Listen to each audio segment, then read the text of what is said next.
Tuesday morning. Welcome back in to another episode of the GOAT Fantasy Football Podcast. I'm your host, Jim Neander, back with you as always. So, crazy weekend, huh? I mean, I know a lot of y'all, it was really fun that we had a game on Monday night that was as important and had so many important players in it as we did with the Chiefs and the Ravens. I know tons of games had to be decided, Monday night, late Monday night. I had one league, maybe my most important league, where I actually won by less than a point on that last Travis Kelce reception. Pretty exciting stuff, man. I was going nuts. You can ask the wife. It was getting pretty loud in here. I was pretty excited and pretty nervous all the way through. It was a nail biter for sure. And there was a lot of great performances this weekend. Lots of guys that we expected it from. Plenty of guys that you did not expect to have big games, and lots of duds in there as well. So we're going to get to all the action here. You know the drill. Typically Monday and Tuesday. We're going to get them both in today on a Tuesday, but we're going to be reviewing all the action from this past weekend, as well as talking about the main waiver wire additions for the week. Today being Tuesday, a lot of leagues, or most leagues, your waivers run on Wednesday, so by the end of tonight, need to have your claims in.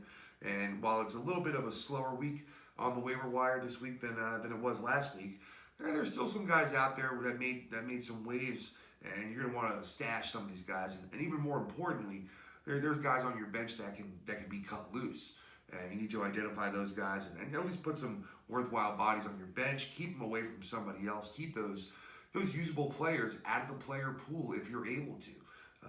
No reason to stash someone on your bench that's not going to be usable for the next 4 or 5 weeks at least at this point. So, start playing strategically, start thinking about your moves, and be ready to rock there. So, all right, so we're going to start this week. We already talked about the Thursday night game, the Dolphins and the Jaguars. Regarding the waiver wire in that game, there aren't that many people, I would say. If Myles Gaskin is still out there, the running back for the Dolphins, go ahead. He definitely needs to be benched and stashed in most leagues. And outside of that, there's not many people I'd really be looking at, on these two teams. We know James Robinson, the running back for the Jaguars, should already be, rostered in all leagues. If for some reason he's not rostered, if that got by people, he should be waiver wire number 1 priority, but that's not going to be a thing. And the rest of the weapons on both of these teams, whether it be Preston Williams, whether it be Keelan Cole, who already was picked up last week anyway, or Chris Conley, I'm going to hold off on all those guys. So really, the only guys that are probably available that you want to roster is Myles Gaskin, and who's probably not available would be James Robinson. So that's all, but we're going to move on from that Thursday game pretty quickly here because there's a lot of action to get to. So here we go. We always start in Atlanta, I think, because the way my ESPN profile is set up. They know I'm in Atlanta. They know the Falcons, quote unquote, are my team. So they always have it listed first here, and I'm going to assume that's why. I don't know why else the Falcons would always be first when I'm looking at the scoreboard on ESPN, but nevertheless, here they are. And the Chicago Bears came into Atlanta, and the Bears were 2-0. The Falcons were 0-2, and they really needed this win after a couple of heartbreaking losses to start the season. And no, they just had another heartbreaking loss, 3rd in a row. Blew a big lead, just couldn't get the job done. They were up big and gave up 20 unanswered points in the 4th quarter. Unacceptable. I thought by this time Dan Quinn would be gone. Don't wish that on anybody, but something's got to change there. But let's get into the nuts and bolts here of the fantasy game. So we knew we were going to be without Julio Jones for Atlanta, so that was already a big blow here. So in Chicago, the big story of the day was the fact that Nick Foles was benched, the fact that Mitch Trubisky was benched in favor of Nick Foles. And that happened after about 3 quarters of play, and Mitch Trubisky just couldn't really get a lot going. Wasn't playing that bad, but couldn't really get a lot going, and Nick Foles comes in and throws 3 touchdowns in that 4th quarter, leads them to the victory. And they win 30-26. Nick Foles has been named the starter for the moment by Matt Nagy, so he will be the starter right now going forward. And we'll see what that does for the fantasy outlook for these guys. I think it gives most of these guys a little bit bump up, especially the receivers. And, unfortunately, Tariq Cohen was lost to an ACL injury, and I think that only gives everybody on the outside a little bit more opportunity. Not a big bump for anybody. Cohen wasn't, extremely involved to this point anyway. He did have 6 targets in this game before he went out with injury. So a little bit bump up there. So, we'll monitor that if they pick up anybody going forward. David Montgomery, pretty rough game here. Didn't look good at all. 14 carries, 45 yards, a couple of catches for 9 yards. Didn't get in the end zone. And if you played him, he definitely kind of hurt. He's still getting the work. He's the only running back. And now with Tariq Cohen gone, he may or may not be a little bit more involved in the passing game. So you're probably still playing David Montgomery going forward. On the outside here, Allen Robinson had a big day, targeted 13 times, caught 10 balls for 123 and a touchdown. Anthony Miller came back, not in a big way, but had a nice game here. Caught 2 passes out of 5 targets, 41 yards, but he did get into the end zone again, so that's a big one. Now, the big news here is Jimmy Graham. So, Jimmy Graham caught 6 of 9 targets, 60 yards and a couple of touchdowns. Got in the end zone twice, was the number 1 tight end on the week.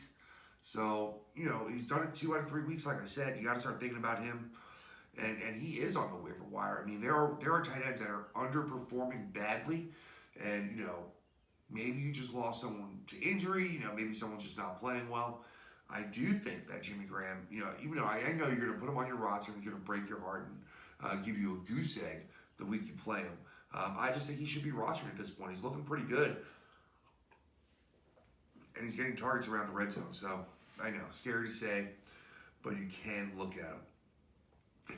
Over to Atlanta, I thought they might struggle a little bit with Julio Jones out. 238 yards for Matt Ryan, 1 touchdown, 1 interception. Not a great day. A lot of people played him. He's had big numbers so far. And, yeah, I think just missing Julio was definitely a factor here. Todd Gurley got into the end zone finally, carried the ball 14 times for 80 yards and a touchdown. The only thing you're worried about here is that, A, he's still not being involved in the passing game pretty much at all. And the fact that Brian Hill had 9 carries, including a really nice 35-yard touchdown run. And, yes, Gurley's still getting the bulk of the work, but you're starting to see just a little bit more of a split. And, Gurley's going to be on the lower end, or, probably on the higher end of running back 3, to be honest. Maybe lower end of running back 2. But definitely still needs to be bumped down in your projections a little bit, for right now anyway. So without Julio Jones, Ridley did get plenty of targets, but Calvin Ridley only caught 5 balls on those 13 targets. It did add up to 110 yards, but did not find the end zone for the first time this year. And, still had a very good game. Obviously, the 13 targets, whether or not Julio's there, he's locked into your lineup. The big disappointment today was Russell Gage. Caught 2 balls for 26 yards, and myself included, I thought he was locked in for 8-10 targets, in that range. I thought for sure he was going to see those targets, but he really didn't. And now with Julio expected back next week, Gage goes back to being that, dart throw running back, wide receiver 3 flex with, wide receiver 2 upside, because we've already seen that this year. Outside of that, though, I don't know. Hayden Hurst, I'm getting worried about Hayden Hurst. He caught a 1-yard touchdown early in the game, and then that was it. He had a couple more targets throughout the game, was not involved in the game plan at all. I know they didn't throw the ball as much as usual, but, without Julio, you're thinking maybe you see an uptick in targets to any other weapons on the field, and you didn't see it this week with Hayden Hurst. You're happy he got in the end zone, but I was looking at him as a possible top 5, top 6 tight end, and now it looks like that's going to be a tall order with the usage he's having right now. So, maybe it'll get better, maybe it won't, but we'll see. At this point, we're expecting Julio back next week. We'll talk about it on the preview show, but who you're going to be playing in that game. Pretty much everybody. All right, let's move it on. This game was pretty awesome here. The Los Angeles Rams went up to Buffalo to take on the Bills. Both teams were undefeated going in.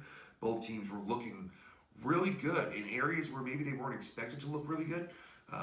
Buffalo's D has looked good, but their passing game has been one of the best in the league. And the Rams have been playing, decent defense and moving the ball pretty well down the field. They're running the ball pretty well. Maybe not what we expected out of the Rams either. This game was, Buffalo's, through three quarters, Buffalo was up big. They were dominating the game. Then all of a sudden, they just couldn't stop Jared Goff and the Rams. The Rams came all the way back to take the lead, I think 32-28. And then aided by a very questionable pass interference call, Josh Allen leads a last-minute touchdown drive and gets the victory 35-32. Lots of points scored here, and you played your fantasy assets for the most part. You were pretty happy here. Now, Jared Goff continues to have good games on the road against a good Buffalo defense. Throws for 321, a couple of touchdowns, and one pick. And, Jared Goff is absolutely working himself right back into the top of the streaming, conversation.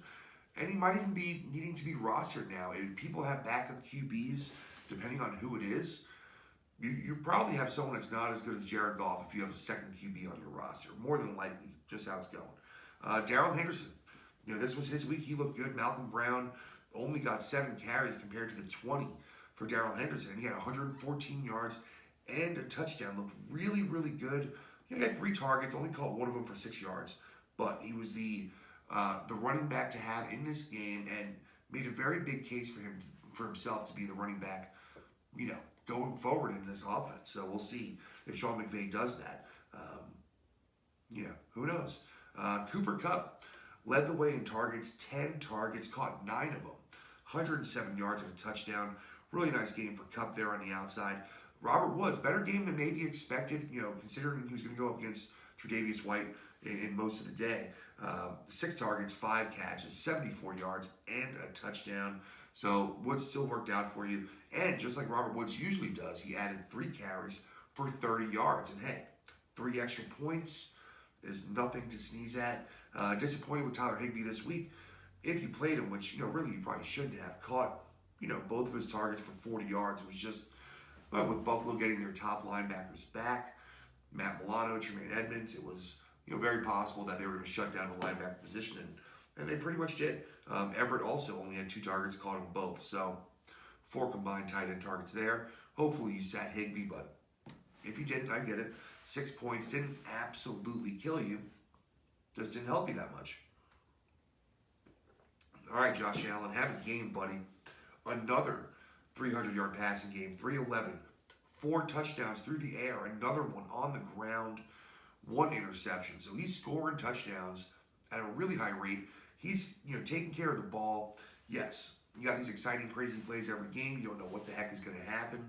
That's just part of the joy, apparently, of watching these Bills with Josh Allen. So it's been pretty fun. He right now is locked and loaded. He's matchup proof. You're playing him every week, and you're riding the wave, man.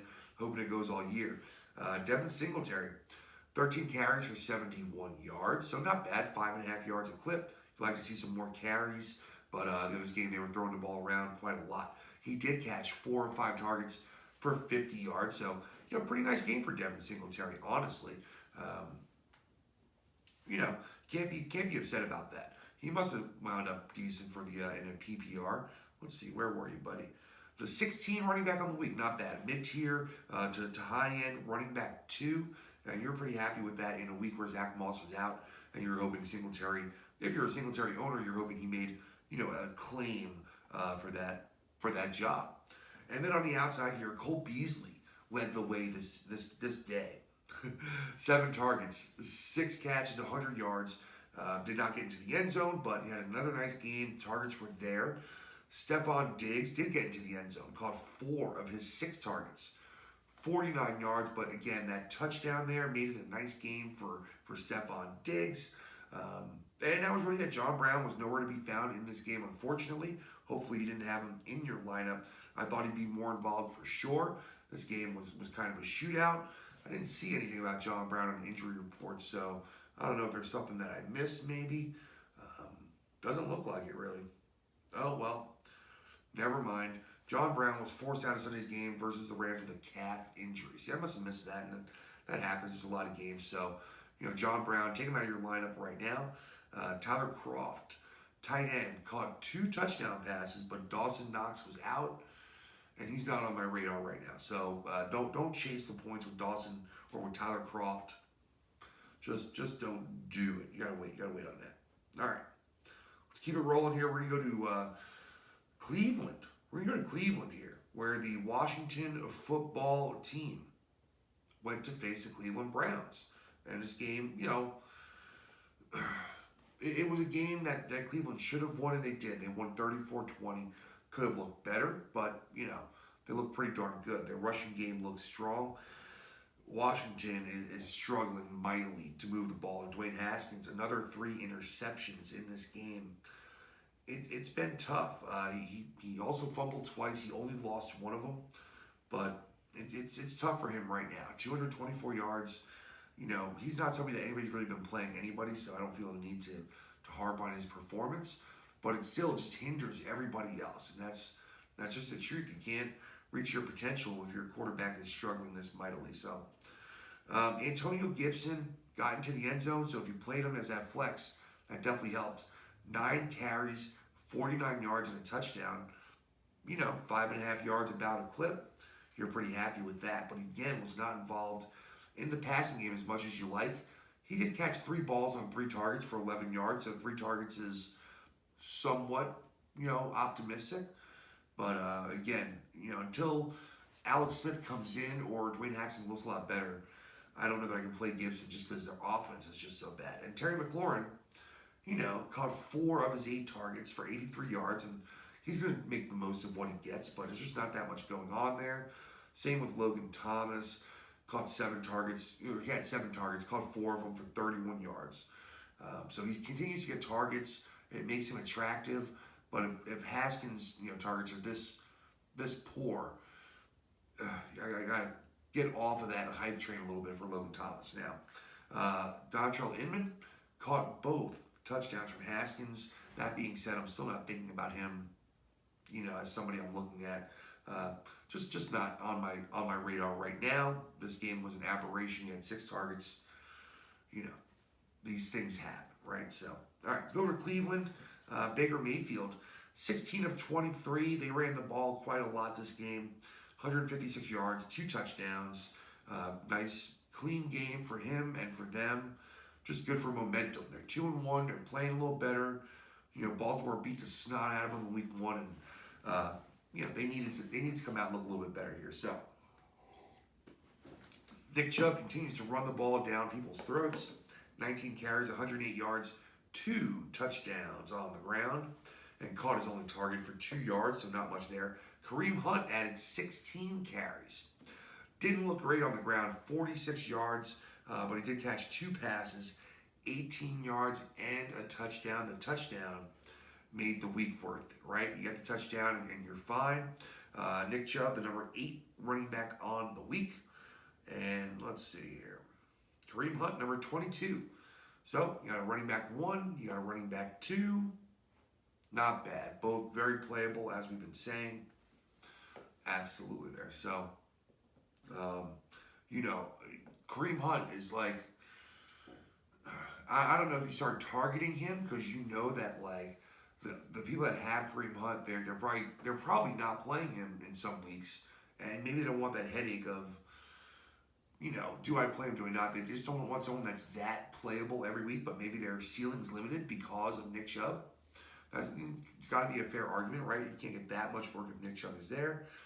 Maybe you reach out to that guy and you try to get Kareem Hunt for a wide receiver that's playing pretty well. Or a tight end, that's a toss-up. I don't know. So, Kareem Hunt, man, I want him for the rest of the year, honestly. All right, let's go outside here quickly. OBJ led the way with 6 targets, caught 4 balls for 59 yards. A very 2020 OBJ line right there. I'm having trouble going away from OBJ, and I don't know what it is. The evidence, though, at this point is that he's at best, a high-end wide receiver 2, and that's at best. The talent might have top 3, but just the offense, the connection, nothing about the way he's played with Baker Mayfield in Cleveland says that he could be a top 5, wide receiver in any week, let alone for a season. I think if you have better options at this point, you're thinking about not playing OBJ. And maybe you try to ship him off again. Someone that needs a wide receiver bad that has upside, that might be attracted to the name and can, send someone that, fills a need for you. Maybe you try. I'm going to make him an offer, Captain. It could be worse. Landry, 4 for 36. Quiet day. Austin Hooper, 3 of 4 for 25. Can't play Austin Hooper anymore. That's just the deal. Harrison Bryant caught the other touchdown, so he vultured that tight end touchdown. But that's what happens with Baker Mayfield. He throws it to the other guy. Every time you want him to throw to your guy, it's an epidemic, man. He does it all the time. But yeah, we're gonna move on here. Want to keep it rolling. Oh man, this game was really kind of crazy. The Tennessee Titans went on the road and beat the Minnesota Vikings last second 31-30 after both teams looked, a little ugly at times, but had some players absolutely going off in this game also. So let's start in Tennessee. Very disappointing for Ryan Tannehill. He was a top streaming option for many people. And along with Gardner Minshew, was a tough week for these top streaming options. He did throw for over 300 yards, but no touchdowns, 1 interception, and that's not going to get it done. Derrick Henry, big game. Another 26 carries, 119 yards, 2 touchdowns. So you got a couple touchdowns, and you caught 2 passes for 11 yards. You'll take the extra 3 points. For Derrick Henry, an extra 3 points through the air is not that bad. That's great for him to get those extra points. I do just want to point out that Darrington Evans, their rookie running back that they drafted to back up Derrick Henry, did see the field finally for the first time. Only carried the ball 3 times. I'm not saying he's going to cut into Derrick Henry's workload at all. Is not what I'm saying. But if he fills that kind of pass-catching Dion Lewis, role, then he might be on the field a little bit more. He might be on the field for 3rd downs, and he might get some receptions. So just, Darrington Evans was someone I liked coming into the season, and I want to keep an eye on him. Outside, Khalif Raymond caught all 3 of his targets for 118 yards. He is not, on my radar. As long as we don't know what's happening with A.J. Brown and when he's going to come back, I can't look at a guy like Khalif Raymond. This is a one-off for me. Corey Davis, caught 5 of his 6 targets for 69 yards. Not a great game, but continues to show that he's going to be involved in the offense, and he's going to be playable week to week, but the ceiling is, again, kind of limited there. Adam Humphries, 4 of 7 for 41 yards. And then Jonnu Smith continues to get targeted, led the league in targets, led the league. It happens to me all the time. Led the team in targets. 8 targets, caught 5 of them for 61 yards. Continues to have a really good season and make the people that were talking him up in the offseason look really, really good. All right.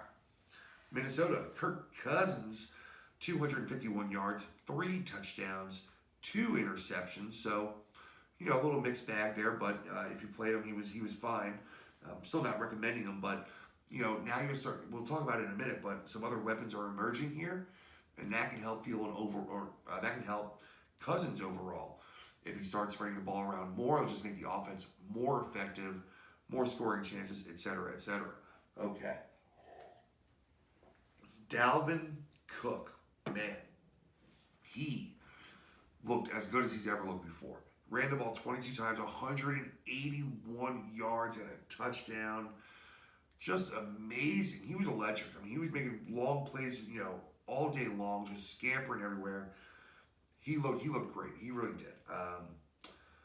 Alexander Madison still continues to take that big backseat. He's a handcuff only. 8 carries, 27 yards. I know he had a mini breakout, but still not ready to look at him. Now, on the outside, the big story was Justin Jefferson, the rookie wide receiver out of LSU, first-round draft pick, caught 7 of his 9 targets, 175 yards, and a touchdown. And man, that was really kind of out of nowhere. He was not really, on a lot of people's radar. I talked about him in some of my draft episodes, my draft prep and draft strategy episodes, and I was hoping that he could find that he's a different player, but I was hoping he could find that Stephon Diggs workload within, the Minnesota Vikings offense, that 80 to 95 or 100 targets. And it seemed like they were getting B.C. Johnson in there a little bit more in the first couple of games. Now here we go, Justin Jefferson.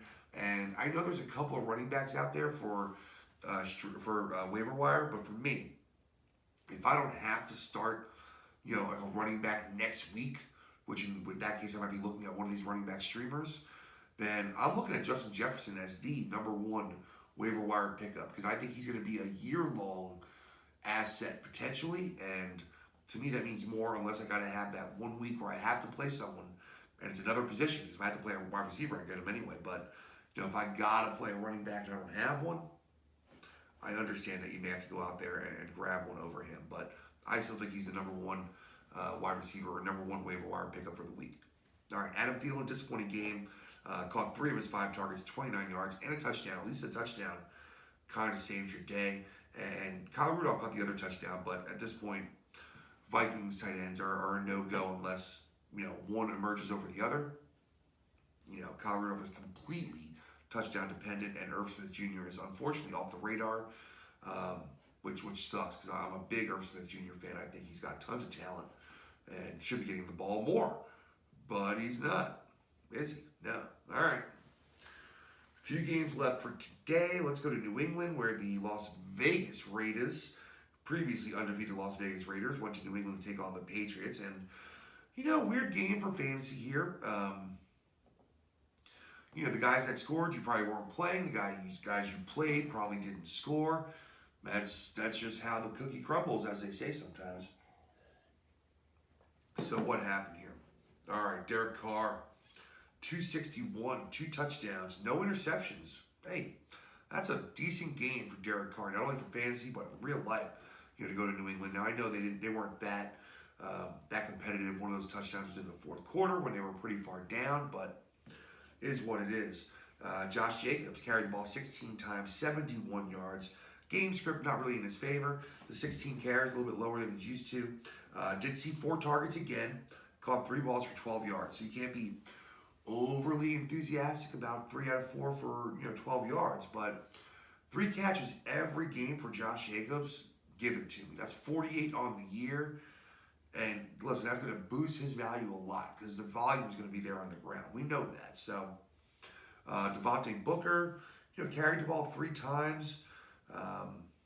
That's not that much, but he's on the field more than you want to see him on the field.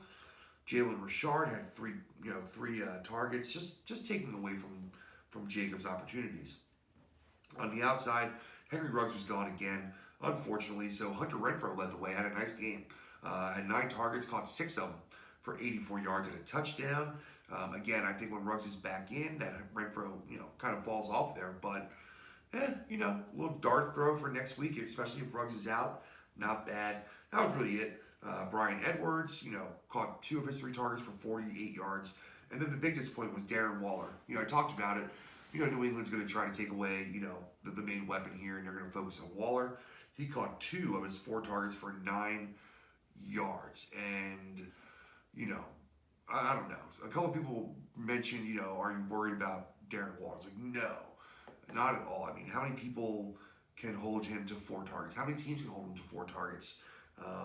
I just don't believe that's going to happen. I believe that when me shit turns purple and smells like rainbow sherbet. Exactly. Keep firing up Darren Waller. Don't worry about that. All right. Let's go over to New England here. We've got Cam Newton. Disappointing game for Cam. Fantasy owners didn't get the points they've been accustomed to getting the first couple of weeks. 162 yards through the air with a touchdown and a pick, and then only 27 yards on the ground. No touchdowns. It's very, very shocking. Very, very weird. But Rex Burkhead is the reason he got both of the rushing touchdowns, and then, added a receiving touchdown. Rex Burkhead was an absolute beast in this week and probably was not played by almost anybody and was the number 2 running back on the week. Number 2. And probably wasn't played almost anywhere. So, I don't know. With James White probably coming back next week, we still don't know. I wouldn't play Burkhead if James White is back. If James White is not back again, maybe you can get 1 more week out of Burkhead. I don't know, but he'll probably do what the Patriots always do to you, which is then he'll disappear next week. Sony Michel also had a really nice game. 9 carries, 117 yards, and caught a couple of passes for 23 yards. Any trip to the end zone would have really made his game a lot better.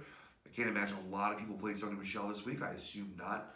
But, he had a nice week, and it looks good for him. Damian Harris might be back next week. We'll see if that, does anything. J.J. Taylor actually had the most carries this game. Carried the ball 11 times.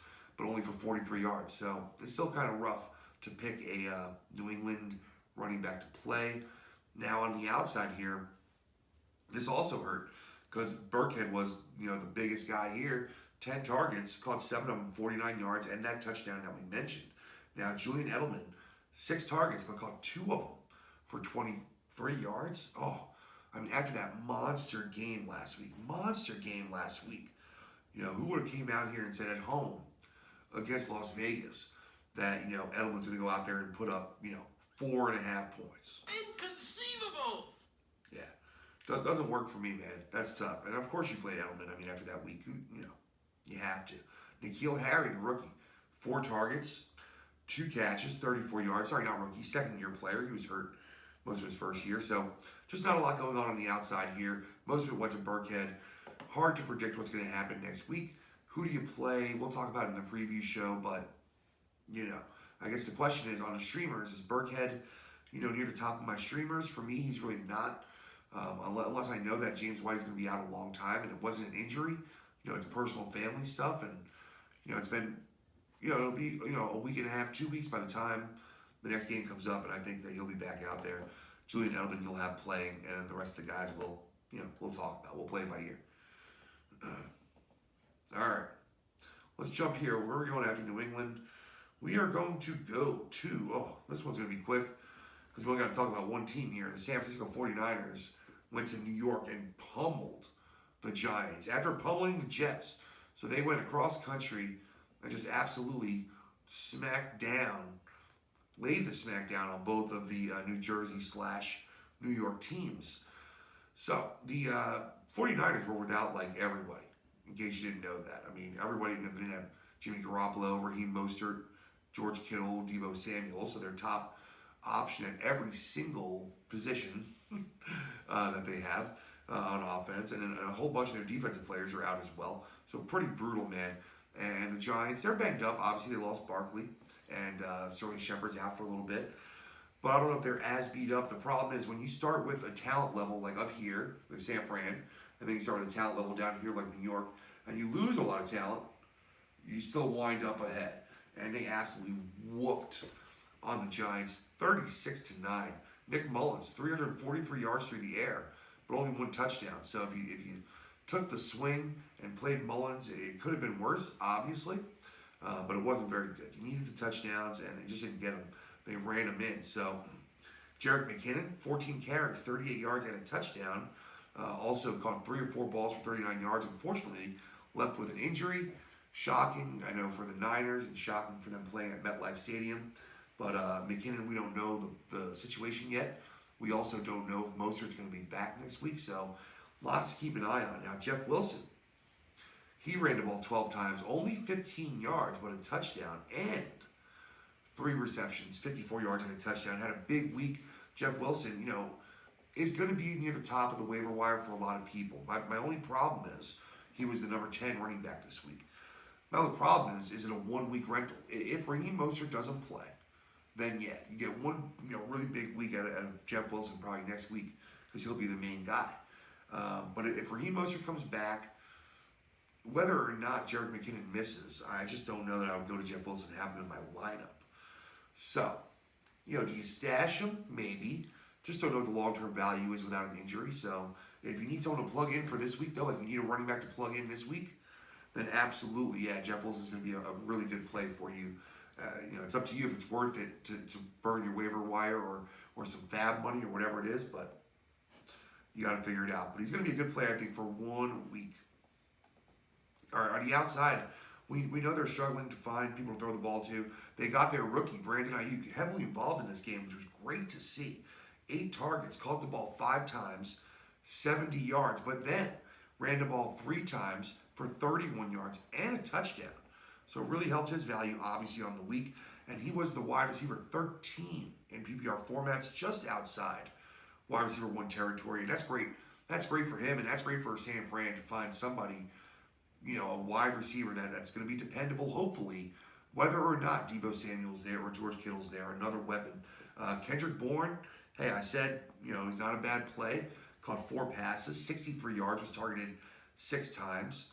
And then from there you move on. Jordan Reed, unfortunately looked like he got injured, came out of the game, and then it looks like he's still injured. So I'm not sure with Reed, but I have a feeling Kittle will be back next week anyway, so it's not going to matter. All right, Giants. Not going to be too much to talk about here. Daniel Jones was terrible. 179 yards through the air, no touchdowns, 1 interception. And as a matter of fact, of course, their offense did not get into the end zone. It was just a special teams day. They went ahead and made 3 field goals, and that was all of their scoring. So let's look at the running game here. There's Devontae Freeman, how much work he's going to get in coming off the street. Wayne Gallman, Dion Lewis, what's the split going to be? They only ran the ball 10 times with running backs. So not a big sample size here, but 5 to Freeman, 4 to Gallman, and 1 to Dion Lewis. So not much going on there. And then as far as targets go, Dion Lewis had 3, Wayne Gallman had 3, Devontae Freeman had none. How does this help us? It doesn't. All I can say is we're probably not playing any Giants running backs next week. All right. The receivers. So without Sterling Shepard, we were thinking maybe Darius Slayton gets an uptick. Golden Tate, Evan Ingram. They were all pretty bad in this game. Tate and Slayton saw 7 targets each. Slayton caught 3 for 53. Tate caught 5 for 36. So pretty comparable stat line there for those guys. Then Evan Ingram caught 3 of 5 targets for 22 yards. I'm glad I don't have any shares of Evan Ingram this year. Nothing against you, buddy. It's just not working out. I don't know if it's you had a really good rookie season and now you're just riding it. I don't know. But if you're someone that loves Evan Ingram and still thinks he's going to get the work, then probably now's the time. Go ahead and take your shot. I'm going to make him an offer again. It shouldn't take that much to get Ingram. So, yeah, I think you should give it a shot. All right, let's see here. Oh, man, last game for today. And then we're going to cut it off here, get ready for tomorrow. This is a terrible one to finish on.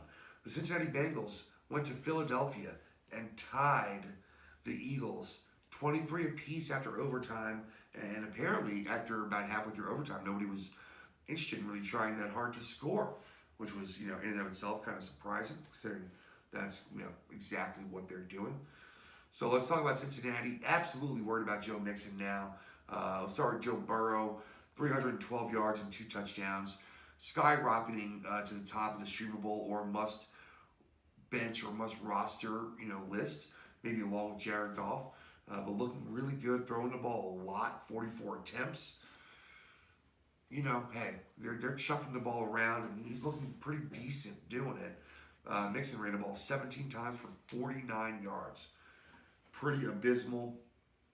Caught 2 passes for 16 yards and just not getting it done, Joe Mixon. I know it's not you. I believe in the talent, but man, if I'm a Mixon owner, how many more weeks can I just keep trotting him out there, even as the #1 draft pick, and say, hey, yeah, go ahead and get me 8.5 points. Like, that's brutal.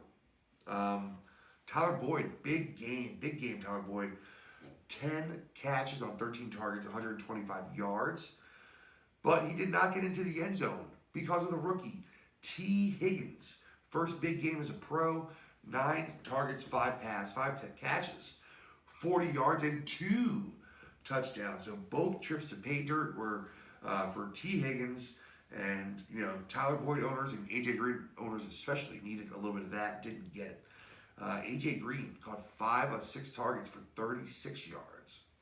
And I was talking about this a little bit. Everybody's saying, "Oh well, Green's getting so many targets that he's got to be a good play," kind of going forward. And I'm thinking. But he's getting all those targets and the offense looks bad, right? So if I'm a coaching staff, I'm thinking, hey, maybe we're going to look better when we start throwing to other people. And it seems like that's what's happening. They are looking better when they're throwing to Higgins and Boyd as opposed to throwing to Green that much. Drew Sample, brutal.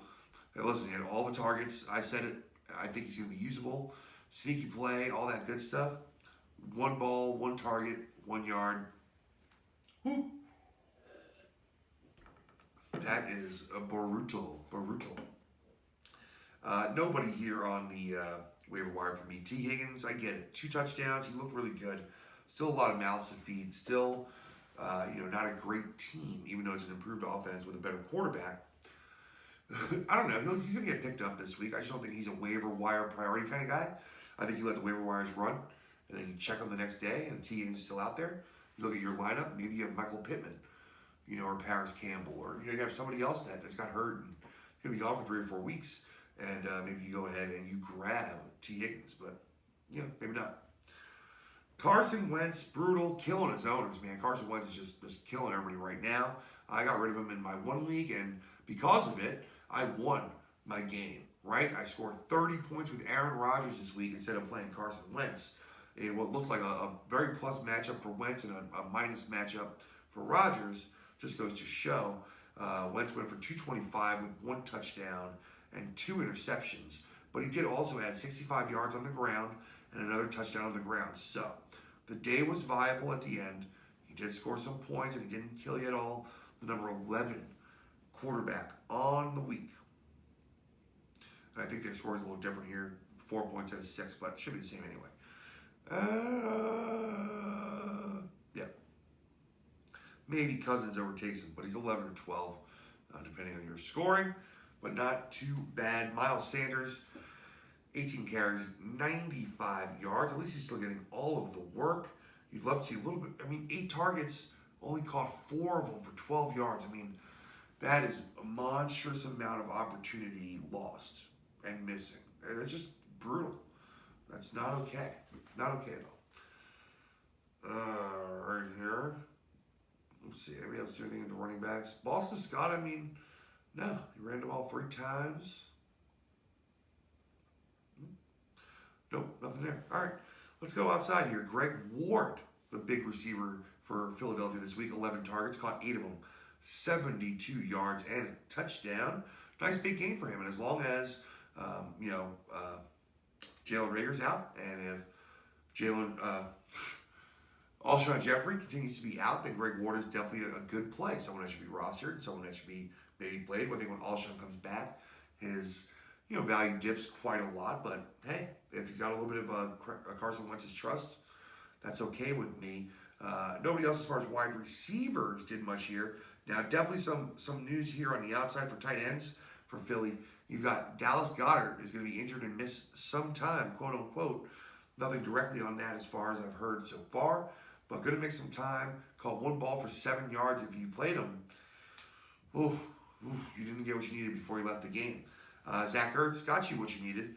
Caught 7 of 10 targets for 70 yards, so not an amazing game, but still looks good. And they're still trying to find weapons, and he's open, and he's going to catch the ball. So instead of maybe trying to force it into somebody that you don't know if they can make the play, you don't have trust with them, you give it to Ertz. But now with Goddard out, Ertz is even that much more of a smash play, an absolute must play, even if he wasn't before. So that is that. All right? Yeah. All right, listen, we're going to pick up the rest of the games here on the next episode. That will be available later tonight. So this is Tuesday morning. This episode will be out Tuesday afternoon. And then the episode that we're recording Tuesday afternoon will be out Tuesday night. Now, on Wednesday, tomorrow, we're going to be focusing on a little 3-week audit here, right? Through 3 weeks, let's look at my rankings and, let's try to find some places that I hit. And, I'm sure we'll be able to find some places where I hit, where I missed so far. And we'll talk about if we expect that to keep going throughout the year, or if it's just an aberration and those guys will get on track, or cool off. So we're going to go all through all of that tomorrow, but make sure you watch these 2 review shows and get ready for week 4 preview. Get these waiver wire moves made. Get a couple of these guys. There's not that many of them. We'll summarize it at the end of the episode later on today. All right, folks. Have a great day. Thanks for giving us your time. We will talk to you soon from the GOAT. Have a good one.